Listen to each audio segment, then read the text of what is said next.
ఎవడ్రా నువ్వు? నీకు వరుసకు తమ్ముణ్ణి, మంగమ్మ కొడుకుని.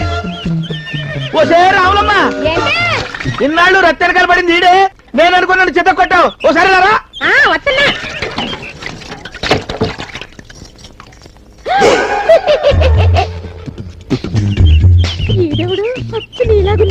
మా నాన్న సెకండ్ సెటప్ లేదు మంగమ్మ, దాని కొడుకే. మొన్న నువ్వని నీ పెళ్ళాన్ని నమ్మించి నిన్ను దండించా, ఇప్పుడు వెరైటీగా కొడతా. ఏటి కొట్టేది? నువ్వెవరో తెలిసిపోయిందిగా, ఇక నేను దుప్పట్లో కాలేస్తా. చచ్చినట్టేస్తావు. నేను వాడు ఒకేలా ఉన్నాం కాబట్టి రాత్రికి వచ్చి నీ పక్కలో పడుకుంటా, నువ్వు వాడనుకుంటావు అని నవ్వుతా. నీ బాబుతో చెప్పు, నేను కూడా తన కొడుకు నేను ఒప్పుకోవాలి, మా అమ్మని చేరదీయాలి.